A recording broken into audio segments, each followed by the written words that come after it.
Oh my, we are up. And it is windy.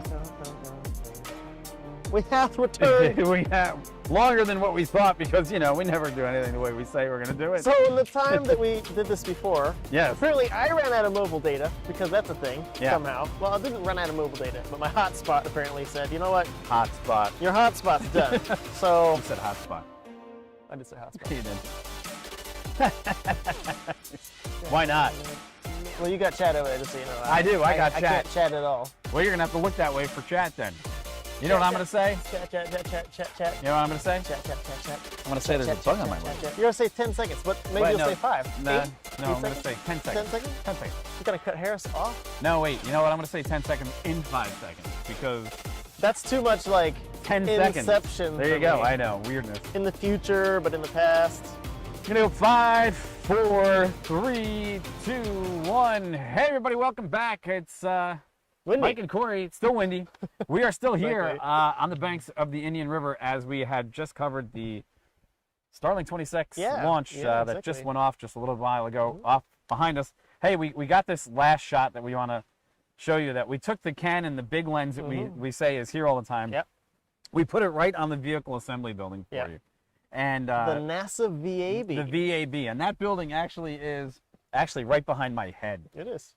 In our live shot. So just to give you a quick coverage, this is what it looks like now compared to when we just covered the launch. We still have our 3 cameras. Honestly. It's nice. It's windy. Still windy. Still windy. Still windy. Got better light now that, you know, Yeah. we're in that twilight hour. fighting the sun on the backside there, yep. Yeah, but we decided because we had all the equipment set up and because we were a little slack on the amount of shows that we produced this week, we decided that it was probably best to just come out and do the show. Do a live show. Here. Yeah, why not? Now.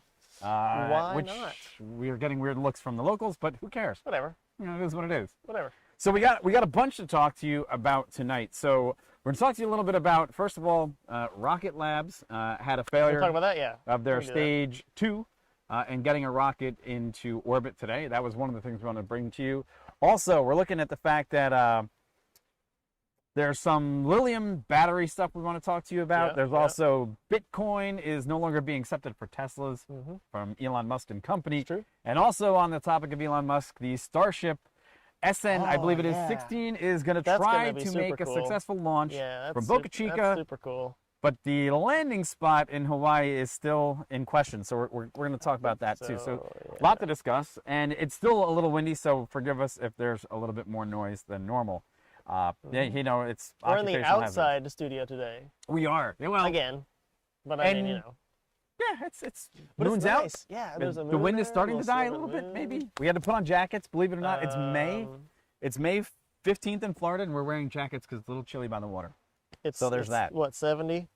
I think it was 71?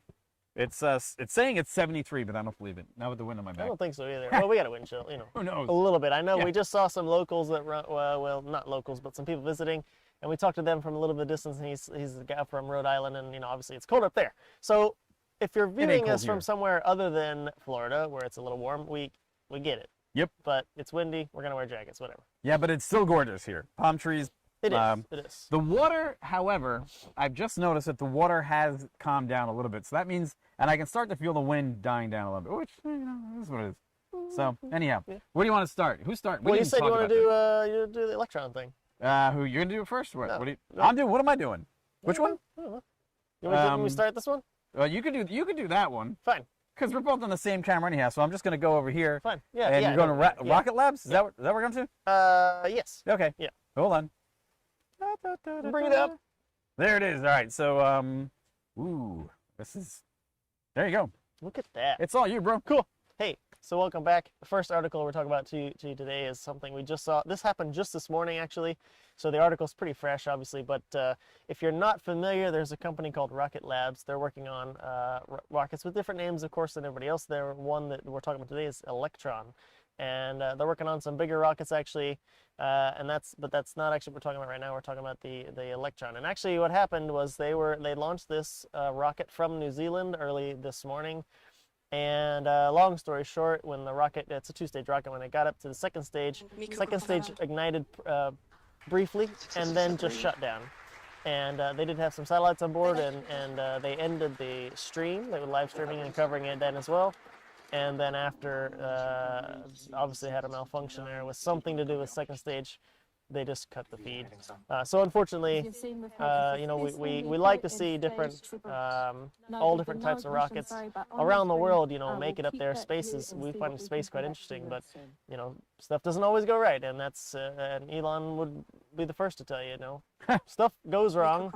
And, I mean, we'd go into that too, but, you know, SpaceX almost didn't make it anyway. They were like, what, they had enough money for like maybe one more month or something. Oh, yeah, yeah. So space is difficult, and, anyway, here you go. So, I wonder how much is going to really set them back, honestly, because when you think about it, they were touting the fact that the CEO just came back online, and he said he ate his hat because they were going with almost 19 successful launches in their bucket. Yeah, he was talking, touting the bigger rocket, and now a setback. He was talking that he did actually physically eat his hat, because he had said in a previous press conference that he'd eat his hat if they ever did a heavy lift rocket, and they were working on a heavy lift rocket, and so there was another video they put out where he put his hat he cut it up, put it in the blender, and ate pieces of it. So he's a man of his word. But there you go. So yeah, space is difficult, but yeah.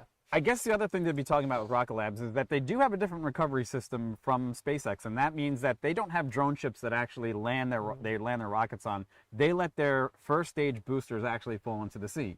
And they do try to make their components seaworthy in the essence of when they make these reusable rockets. Yeah. They do their very best to reduce the amount of contamination that salt water can actually intrude into areas. Yep.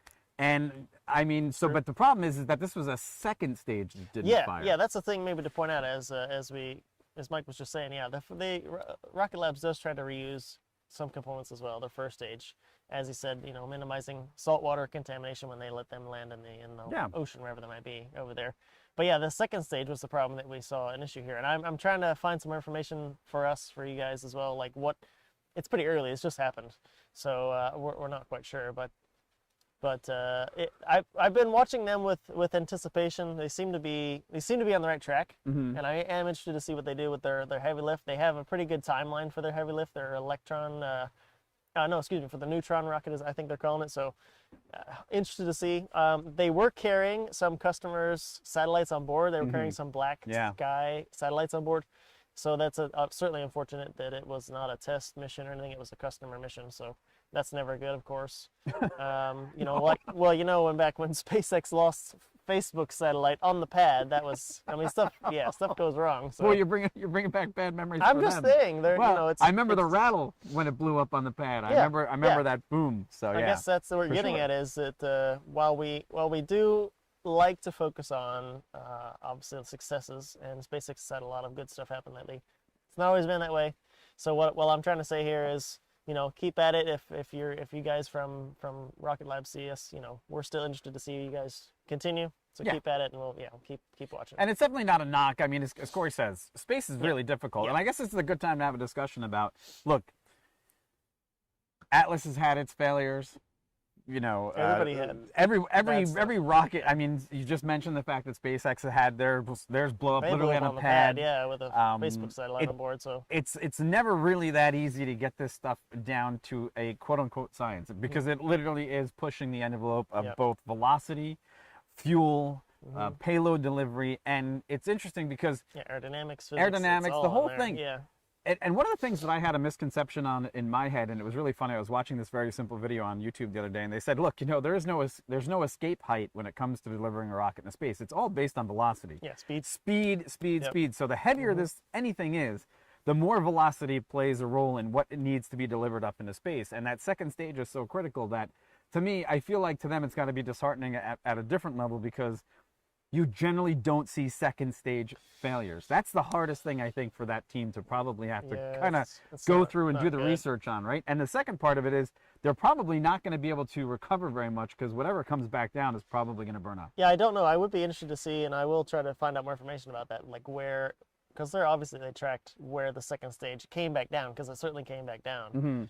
And I'm trying to see exactly where they say. I think it says here, the first and second stage separated at about 250,000 feet up, and a speed about 5,100 miles per hour. Again, that's not fast. That's not escape velocity. No. It's fast enough for the second stage. So it came down.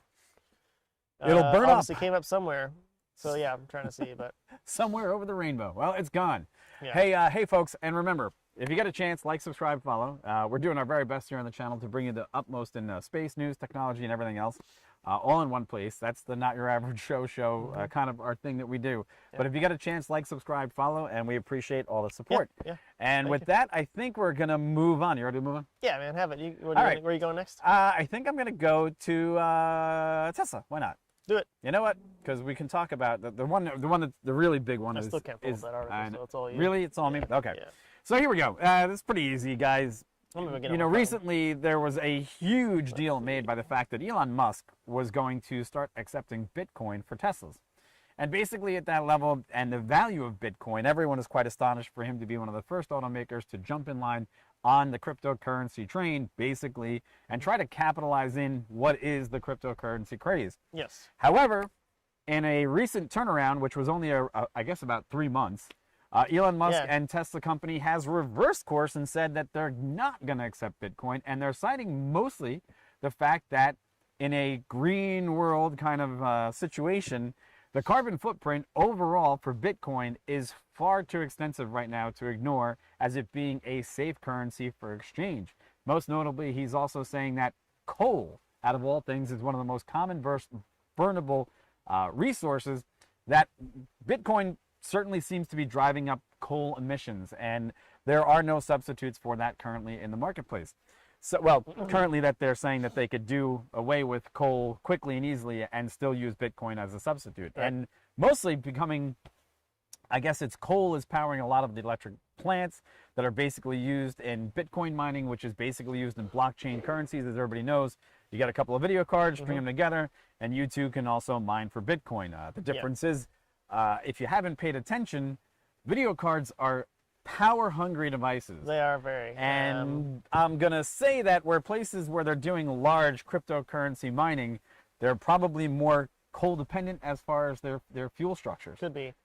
Could be. And so hypothetically, I guess, right? And going along right with what Mike's saying about and things you might not seem so apparent when you first think about it, when we just say, okay, you need to, first off, if you're unfamiliar, Bitcoin, cryptocurrency, right? But since it's blockchain tech, each coin, a digital asset, needs to be mined through using a program. And basically that means it has to be discovered, and every Bitcoin that is discovered is unique. That being the case, the way the programs run, you need quite powerful computers that can do it. And in the recent, let's say decade, when the cryptos really came in, video cards seem to be quite good at that. Not only is video cards having a bit of a shortage at this moment as well, but like Mike said, video cards, when you're running them at full speed, to a whole stack of them to get as much Bitcoin as you can, because it's literally making money for you. Not only is the video card using a whole bunch of energy, the cooling devices, they get hot. If you've ever had a video card running at full blast, you're right on the same full blast. If you imagine if you had 10, 20, 50 video cards in a room going full blast, making you money. They're going to make a lot of heat too. Sure. So Elon's touching on a few things here, and that might be maybe what we should keep in mind. The carbon footprint, or the impact on electrical demand to mine is maybe not apparent when you first think about it. But yeah, I can see it. Well, look, and he's having a tough time in the cryptocurrency markets right now, because when he was on SNL last week, Dogecoin took a dive. That's true, quite a bit. I wouldn't be surprised if he turned around and he said he's going to accept Doge for Teslas in the not too distant future. However, Bitcoin dropped nearly 12% by late Wednesday on news of the fact that Tesla was no longer going to be accepting this there for their cars, right? That makes sense. And what he basically came out and he said was that he's looking for other cryptocurrencies that have a 1% or greater return on investment and basically in the energy consumable resources. So it's going to be interesting to see what's going to happen at this point, because look, Bitcoin is obviously the leader in cryptocurrency right now. The value of crypto, it's 57,000 per Bitcoin or something. It's amazing to see what it's doing. Ethereum is making a quick dodge, at the back end, and then there's obviously, I think it was like 11th or 13th down the list is Dogecoin. Yeah. Now the difference is the amount of allotment of that cryptocurrency actually available to the public for mining, right? So where Dogecoin is relatively great in number, there's a different disparity between, say, Bitcoin and Ethereum and others out there. Yep. So however that percentage rate comes up and how much mining potential needs to be done in order to actually get these in the future, maybe Tesla will turn that back on into their marketplace and say, hey, we're willing to accept these other cryptocurrencies. But who knows what it will be in the not too distant future. Other cryptos that use less than 1% of what Bitcoin's energy is. Need is, right? So, exactly. So who knows? Yeah, there you go. Interesting. Cool. If you're in the market for a Tesla, you can no longer use Bitcoin. But like Mike said, yeah, that doesn't mean other ones won't surface to take its place. You know what really sucks? Depending. If you're early to Bitcoin mining and you had 2 Bitcoin, yeah, you could buy a top of the line, or could have bought top of the line Cybertruck, triple motor, no problems, with walked one out. coin? Yep, with basically almost a coin. One coin. With 1 coin. Yeah. If you and whatever the second coin was would probably cover your tax. I'm sure. Yeah, I'm sure. I mean, yeah, the Cybertruck coming later this year apparently is starting at 50 something thousand, I think it's right? something like that. Yeah. I thought top of the line was 69. I thought. I think it's maybe 70 something. Is But yeah, it 70 it's triple motor, 500-mile range. All right, wait, now I gotta look. Yeah, so we're that's the Cybertruck. Holy, let me see. I've been working with well, just people I actually ran into over in Orlando, and they are also buying a Model Y. So that's kind of cool. Oh, nice. I'll tell you about it later. I like Model Ys. Model Ys are nice. So let's see. What are they talking about here for the exoskeleton? Yeah. Let's see. And we used to work with some people that mined a bunch of Bitcoin too, wasn't it? Or what was it? Ethereum. Was it Bitcoin? Ethereum. All right. Well, no. So here we are. Tri-motor, all-wheel drive, $69,900. Yep. Right there. Bang. Boom. That's it. Right. So you could get the single motor rear-wheel drive for $39.90. So look, that's even the middle one. Yeah. You could get a dual motor all-wheel drive Cybertruck. Yeah. And have money left over from 1 Bitcoin. Okay. Currently. Now of course, obviously the big Tax option and there is whatever, the big. I love the fact. You know what's great? Apple Pay. You just pretty much hit Apple Pay and be like, here it goes. I'm gonna leave you my deposit. Just put my watch in the boom. Right? There. That's awesome. Bought a truck. Bought a truck. So there you Cybertruck's coming. All right, so there's that one, folks. Yep, What else do we have for everyone on the live stream this evening? Where are you going to take us next? Let's see. We did. You want to go with? You want to do the Lilium? Or you want to go space? We can save SpaceX for the end. Okay. Let's save SpaceX for that. Got to be open discussion. We'll go Lilium. Yeah. You could go. So Corey's going to take us on another Yeah. eVTOL and taxi exploration of the battery technology. So here, I'm going to let you. So as we haven't quite talked about the eVTOL stuff lately as much as we have been, but it's certainly not something we've forgotten about. And this article comes to us from eVTOL.com. It's talking about, again, Lilium. And Lilium, if you, just to refresh, Lilium's the one that uses all the ducted fans. They're out of Germany, and they do have a lot going for them. They have a flying, it's been flying. They just announced the 7-seat model not too long ago as well, so stuff's happening. And this article comes to us, it's kind of talking about the batteries. And in this one, there's a few things I want to take note. For example, we're going to talk about battery life and longevity. They mentioned that Joby Aviation and Archer Aviation both predicting their average trip length for those eVTOLs around 25 miles or 40 kilometers, if that's what you would prefer. Lilium, on the other hand, is looking for its air taxis to cover about 60 to 75 miles or 95 to 120 kilometers at a time for a journey. And if you're aware of how quickly and how often you use batteries for whatever you might be using them, you know that if you use them, if you work them quite hard and then charge them soon and then you use them quite again in that cycle, you will wear the batteries out in the current technology. So going along right along with that, you can see that they want to use their batteries for longer trips, but also they mentioned that they want to do 20 to 25 trips per day. That's what they're kind of engineering. They're engineering. Yeah. Oh yeah. It's real tough cycling in a battery pack. So what this is kind of getting at is some stuff talking about the technology in terms of what are we kind of expecting in there, and they go to talk about the battery technology, how they want to try to do it, but it's really what we're talking about Mike about. It's just, is this going to happen? Like, we've been talking about eVTOLs and the batteries is where we kind of, one of the things we said would either make or break eVTOLs as far as. Unless it's solid state, they're going to have troubles. And this is, look, if you've ever had an RC car or something like that, and I know it's going to be a really poor comparison. Yeah. However, batteries are batteries, power is power. The amount of heat you put through any electrical system reduces its efficiency. And the more you heat up a cell, especially a lithium or some other liquid-based, and even if they go to the dry compound or more solid state type batteries, anytime you pump more heat into that system, it's going to lose efficiency. And then there's the tendency for these packs to try to swell if they're not actually charged the proper way. And when you're pushing that current, especially that massive amount of current that it's going to take in the instance of powering all those smaller ducted fan engines, those electric little engines, and so on and so forth, that's going to be tough. And if they're thinking about charging that thing 20 to 25 times a day, all right? I mean, that's what it says. That is a push because, okay, now I got to go with something else. You're talking about a 60 nautical mile trip every time, right? Well, 60 mile, yeah, that's 60 miles, right? say miles. So Might then be that means nautical it's got to miles, have but- an average speed of greater than 60 knots, right? Because otherwise it's going to take it 1 hour to complete a 60 knot trip, Yeah. which means that you will never have it on the ground long enough to do 20 to 25 cycles. Well, that's the thing I was just looking at. I was looking at Okay. the article, and I know in the article it also mentions how long they're talking about they foresee it to charge Right. to the power levels of what they want to use. And down here, let me find it again. I'll read it to you guys. Which one was it? Which It's section? down here just above the video. Okay. And it says, according to Lilium, laboratory testing of the pouch cells, which they're working on, has shown nominal energy density of 330 watt-hours per kilogram. Okay, I see that. But then Yep. it goes on to say the average, which should enable the aircraft to have about a range of 155 miles or 250 kilometers at entry to service. So that initial one that they want to put in. But the company is also targeting a battery system capable of recharging to 80% charge in 15 minutes or 100% in 30 minutes.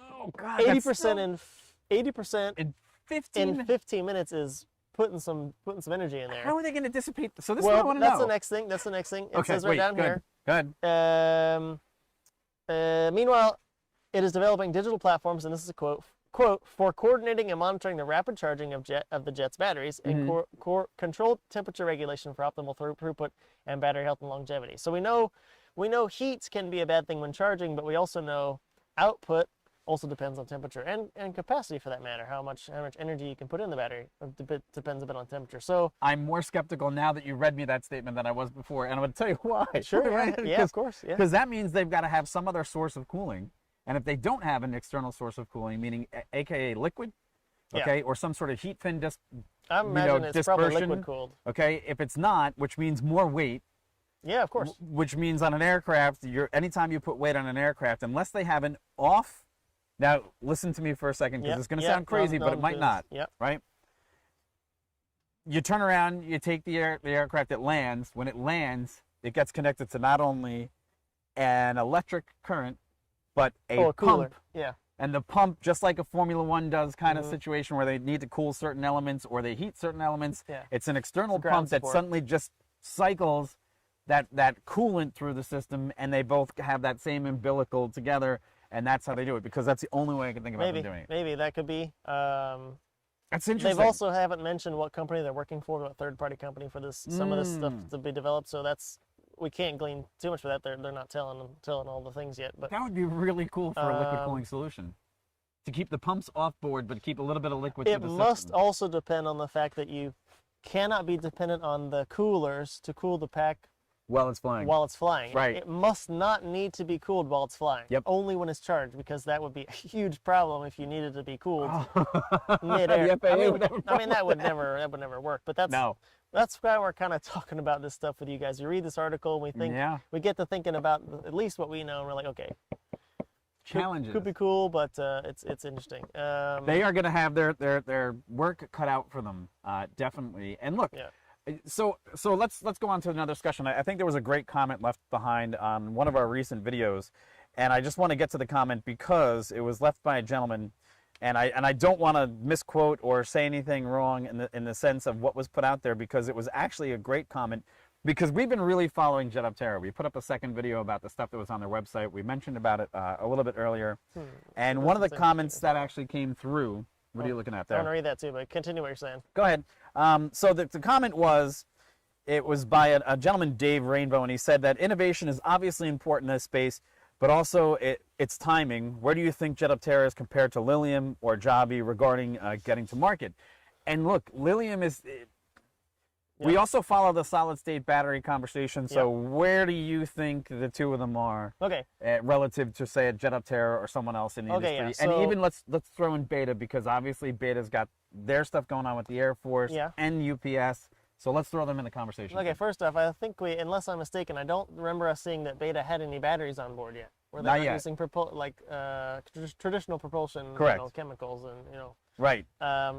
So I'm not sure. Beta again, but that's talking about battery technology again.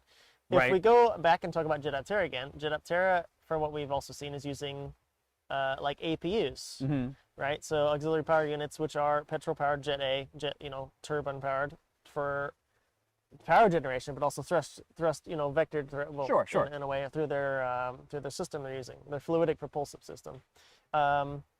we've mentioned before that we like the design of Jet Terra for its proven ability. It's already proven with components and physics that are already like being used, just not in this package. Correct. You know, I agree. So I agree. I like the Jet Terra from that aspect, like the engineering part of how I think it could certainly work, and it's already proving that. So, but here we go back to the Lilium part, and in this particular case, Go ahead. It's talking about the batteries, and you know, we've said this before. The batteries on a lot of these eVTOLs is what a large hang-up is getting the power density on board for a flight that's suitable enough for commercial use. And while Mike was just talking, I wanted to read something else that was in this article that I wanted to mention too. It said one of the gentlemen confirmed that the 7-seat Lilium jet will have a total of 72 fully interchangeable, that's interesting, that word, interchangeable battery modules, or 2 for each of the 36 ducted fans on board the 7-seat model. Distributed across 12 packs that will work in parallel to supply the required power. Lilium's developing the battery pack design and energy management in-house as part of the core technology and designing its battery casing to protect against the effects of multiple cell thermal runaway. No surprise there. No surprise there. No, not really. It's interesting that they want to use them as interchangeable. Not that that's a bad idea. Of course, you'd probably, you know, if you had a dead cell there, you certainly need to replace it. So maybe I'm reading too much into the word interchangeable. Nah, probably not. But as far as R&D goes, you know, making these things work. But again, it's talking about battery tech, and we already mentioned it, and they didn't mention who they're working with. So I did want to kind of know who they're working with, because we've seen other makers who partner with Quantum. QuantumScape. Yep. And we wanted to look some more on that. If you remember, one of the other, who was it? Toyota? No, Ford. I think it was Ford and BMW. Yeah, I'm running off this, and I'm kind of remember who's paired with QuantumScape. I believe it was Ford and BMW. Yeah. I think because they were odd partners to be in that to begin with, as far as solid state to make that jump. So anyway, it's I think what we're coming back to, I'm kind of round robin here, we're talking about it, but it's battery tech and solid state. It's all about the solid. Well, this isn't solid state.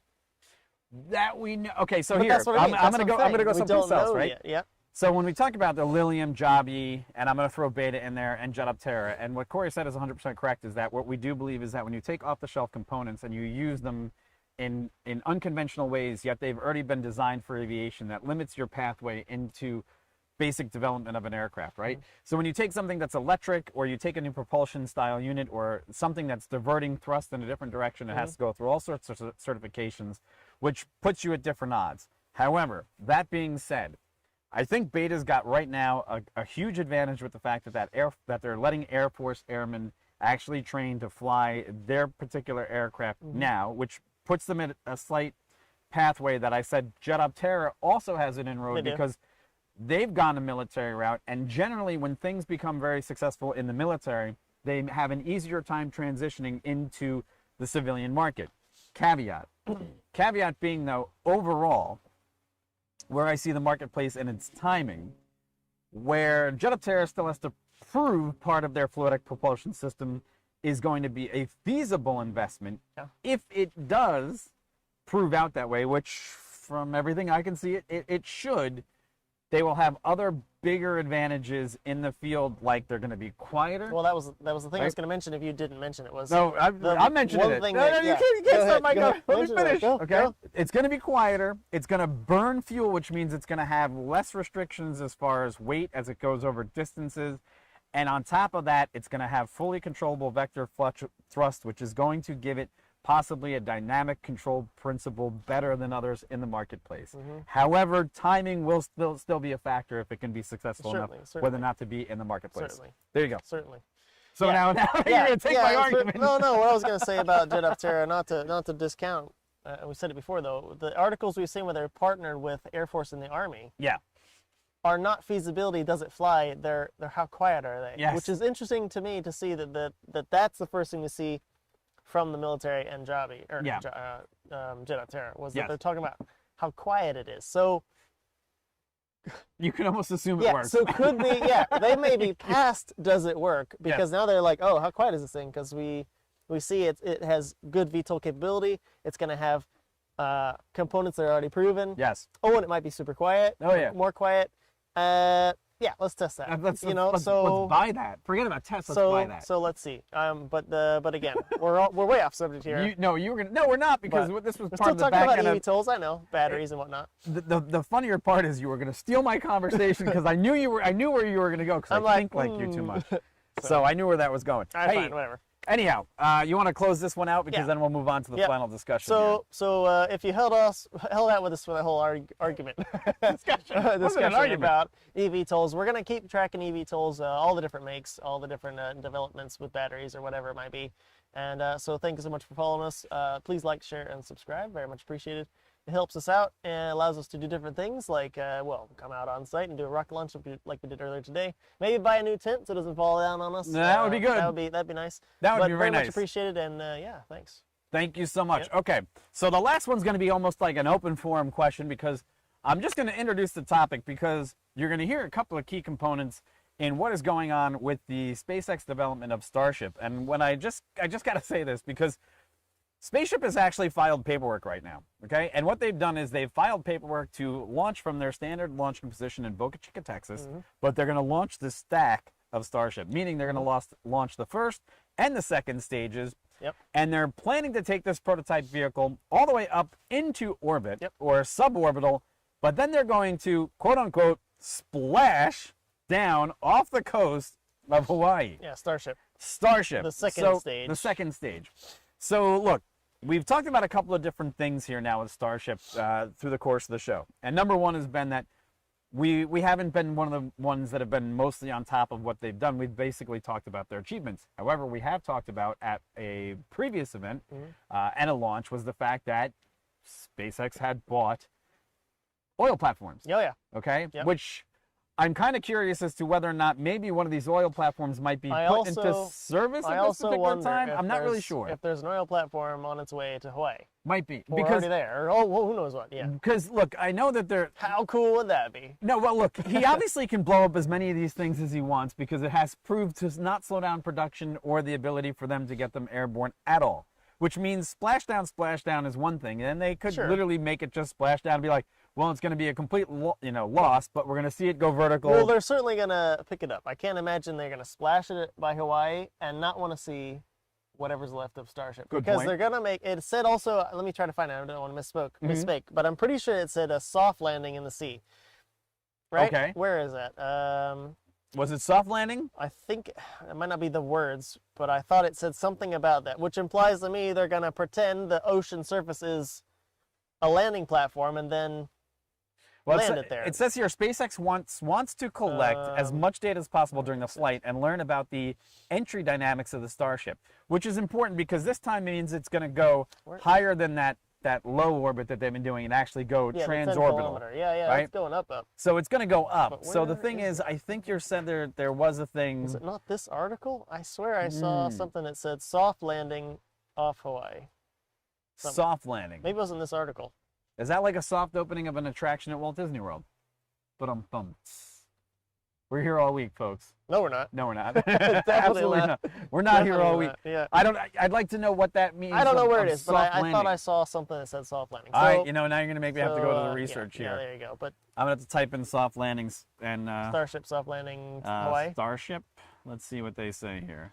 But while Mike's looking that up, yeah. So again, the cool thing for me too, right? They're going to be testing the booster. They're calling them, I believe, SB1 was the one that actually wasn't going to fly. It's a test vehicle. They've been doing some tests on it, but I think this is SB2. If I'm not, I might be mistaken which booster it is, but it's going to be super cool to see the Starship fully stacked, the booster with Starship on board, and then obviously to see it take off from Texas, Boca Chica, Texas, and then separate. Second stage keeps going, and then the booster comes down in the Gulf. I mean, no, I haven't seen anything. So it's going to be interesting. You're saying it's going to be a 90-minute flight. Yeah. Which now, first of all, let's talk about one other thing, because this is what he's really prepping the world for. If Starship becomes what he wants it to be, which is going to be an orbital-style transportation device, which is basically one of the things he's going to do. But look. I mean, this is the proving grounds of him basically getting this thing involved and basically carrying people across the globe in record, It's like, hey, time. You want to go from Texas to Hawaii in 90 minutes? Why wouldn't you? This is the way. You might. Possibly. But I mean, that's I mean, yeah, the way, I mean, they certainly have missed a few Starship landings, right? But if you've not seen anything, some kind of like pattern here, right? They had a lot of problems with the early Falcons. Mm-hmm. Now they work really well. They had a lot of problems with the early Starships. Now they work really well. well. The last one worked really well.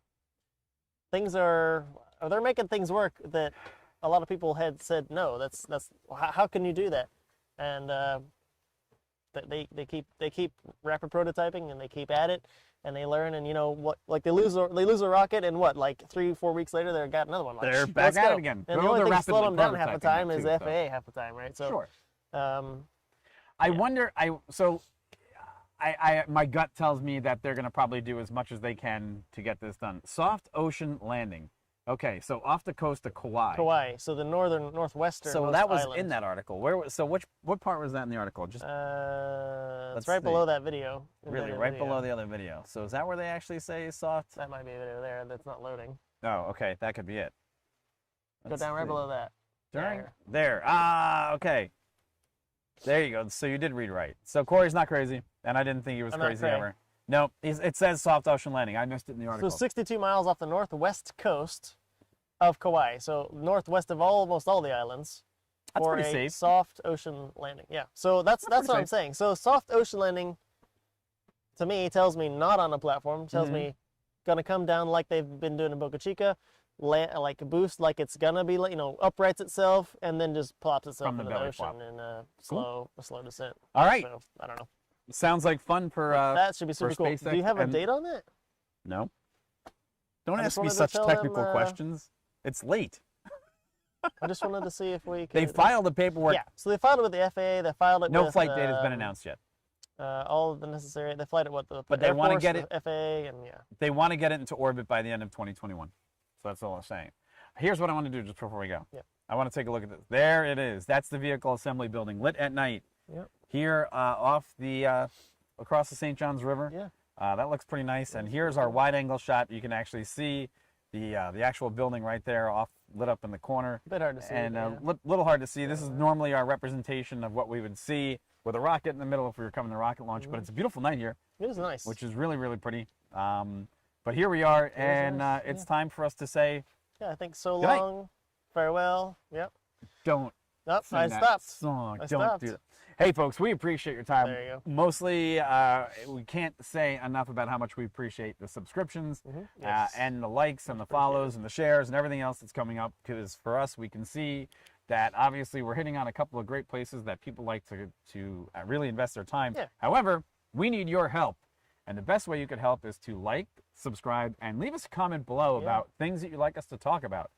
The more comments that we get, that actually, what we've seen, comments really drive. Yeah. Subs obviously help. Subs like, but comments, interactions with the channel is and likes. Comments and likes seem to do the most from what we can see. So if you get a chance and you like the content that you see, tell us, hey, you either like it, tell us you don't, tell us what you'd like us to cover, or just give us a thumbs up and let us know to continue to do the work on what we can. Yep. And that will really help us generate more time, more energy, and give us time to come out here and spend more time to say like a rocket launch and cover more topics. Yep. So with that said, I'm done. I'm good, yeah. Much appreciated for all the support for the launch earlier and then hanging out with us now for some aerospace news we're super excited about. And so thanks for the support, like Mike said, and I'm done. Yeah, I'm done. You know what's really funny? I just got to point this out. Look at the ZV-1. Occasionally, there's a little green man running on my head. I see that. It's really crazy. I think it's a tripod. It is. Yeah. Is it a tripod? I don't know. Whatever. It's just something on the screen. Hey, folks, thanks for tuning in. We will. We're coming back Monday night, or I don't know. We'll get back to you. Yeah. Watch the comments below. We'll tell you when we're coming back. Have a good one, folks. Later. Bye bye. See ya.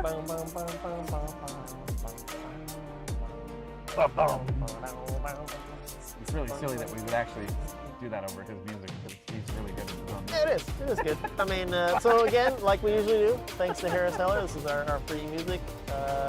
Anybody's allowed to use. Thanks, Harris. Thanks for the music. See ya. Other than that,